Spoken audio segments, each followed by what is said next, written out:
My name is Diane Sherman, and I want to share information about my near-death experience, which happened in 1981.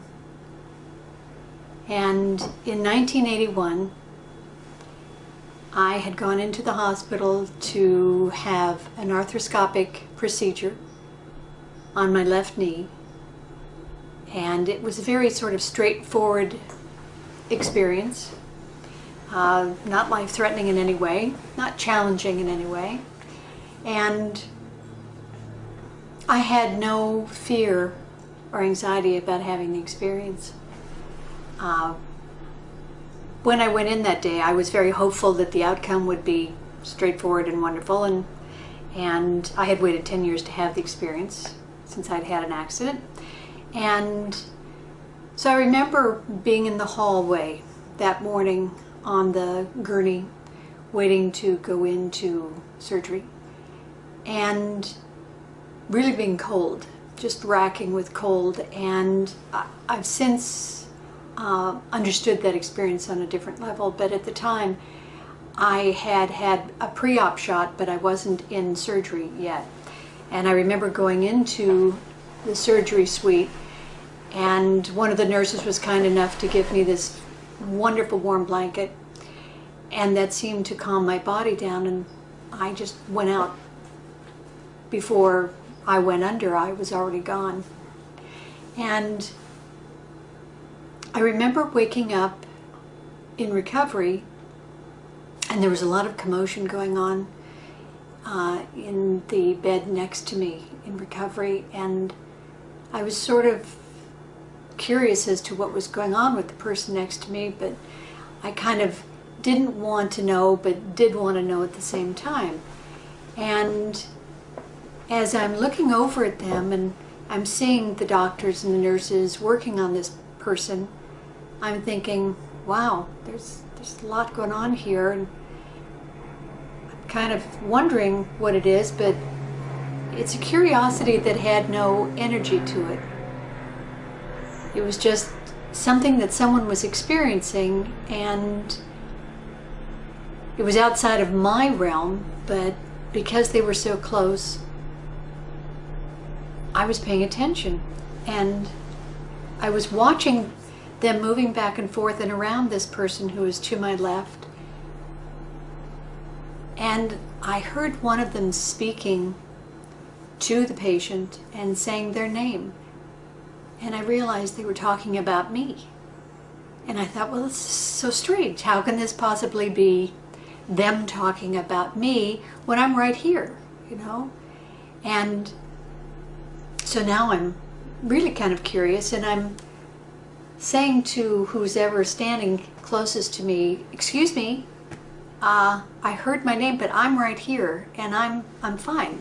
I don't understand. And they're not paying any attention to me, and I'm thinking, well, they're probably involved with what they're doing, and so they're not hearing what I'm saying. And the next thing I realized is that I have moved now to the foot of this person's bed, and I'm looking dead on at them while everybody's sort of working on this patient. And I realize as I'm looking at this patient that it's me.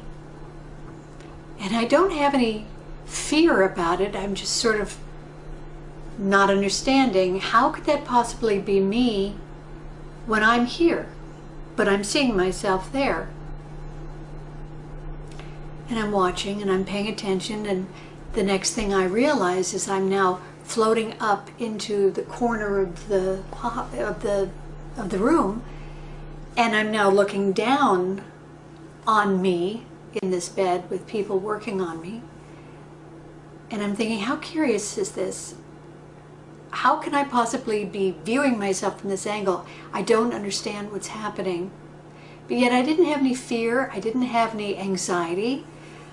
I was just sort of mesmerized by it, but not overwhelmed by it. And in retrospect, I'm wondering how the brain, the mind, handles seeing all of this and not being terrorized by it at the same time. And I wasn't. I had no ill feelings. And as I was contemplating that and watching what was going on to this person who's directly in front of me, I'm feeling this energy pulling me out and away from this room. And as I'm moving out, I'm seeing this blackness that I'm now moving towards. And it's surrounding everything I can visually see is just blackness. And as a child, I had a lot of fear of being in the dark and not being able to see any street lights or any light in the room at all. And so this was really big for me to see this blackness in front of me, and there were no other cues around that I could find.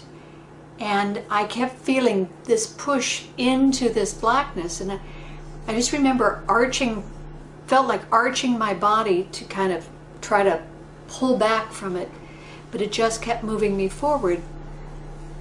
And as I moved forward, I could feel a lightening inside of myself.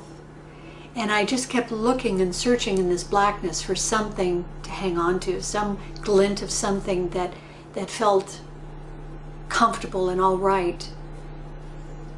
And as I'm sort of straining to see what there is for me to see, I see this little tiny glimmer of light in the distance. And as I'm looking at that glimmer and focusing more and more on it, it starts to grow. And as it starts to grow, I can't take my attention off of it because it's what I'm drawn to now. I'm drawn to this little tiny, tiny glimmer that's out there that's growing.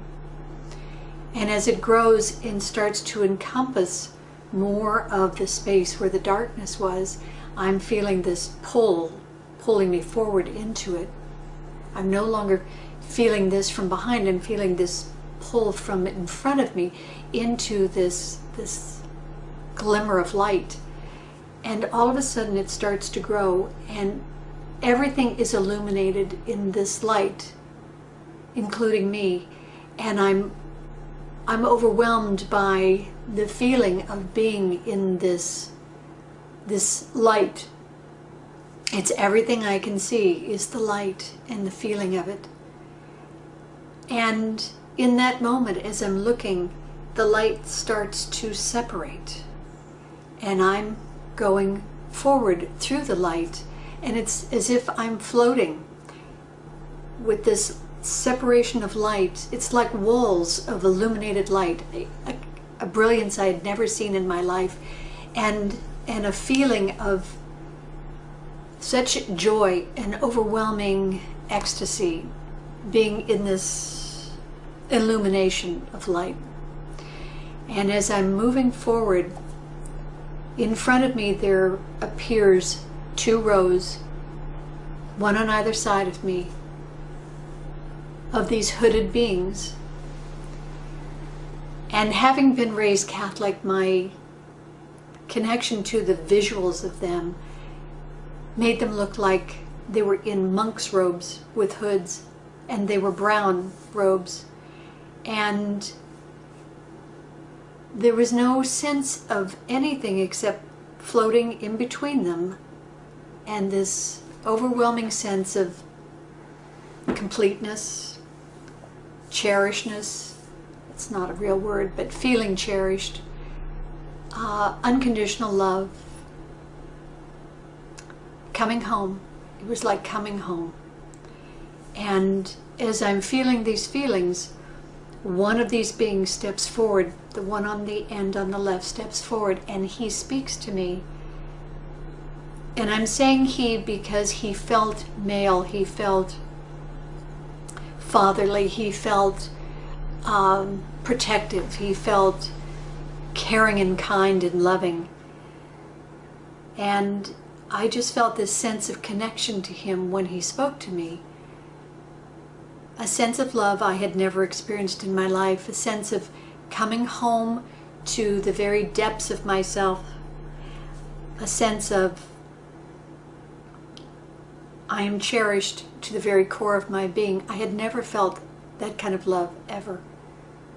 And as he's speaking to me, he says to me,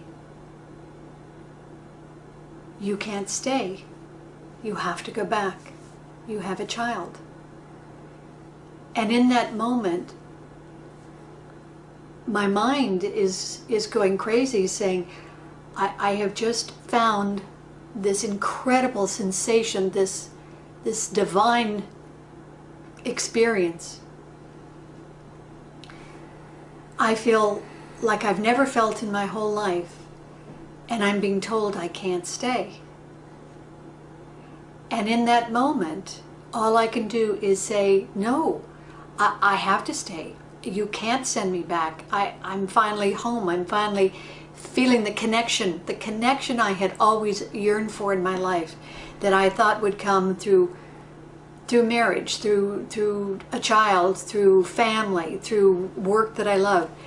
But there was nothing in my life experience that could even come close to this sensation.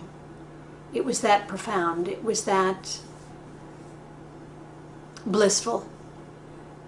And he's repeated to me, you cannot stay, you must go back, you have a child. And I'm thinking about my child, and I'm thinking, who would take care of her if I didn't go back? Because my parents were both dead. My ex-husband, I didn't feel was the right one for her. And my sister was still alive, but I didn't feel that she had the ability to care for my daughter in an appropriate way.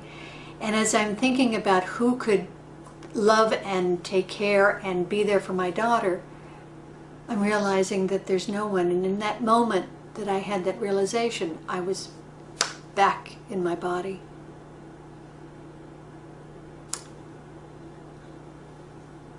And then I woke up. And when I awakened, I was in my hospital room. I was out of recovery. And there was this sense that something had happened to me, but I didn't know what. I just felt changed. And I was somewhat befuddled in that moment, coming from having anesthesia and having had this experience. And I realized that I had been gone a long time as far as being in recovery. I was in recovery for over 3 hours, and this was supposed to have been a very simple surgery. And there was no explanation as to what had happened and what had transpired for me. All I knew was that my surgery was successful. There was a lot more damage supposedly that they had to repair, and yet I wasn't in any state of pain. And the woman who was in the hospital room next to me, who had a lot less surgery than I did, or repair, was in severe pain and was struggling. And I realized after I knew what had occurred with me is that that was one of the gifts of having had the experience, was that I wasn't in pain, and I never became in pain. And they were able to have me up walking that night on crutches.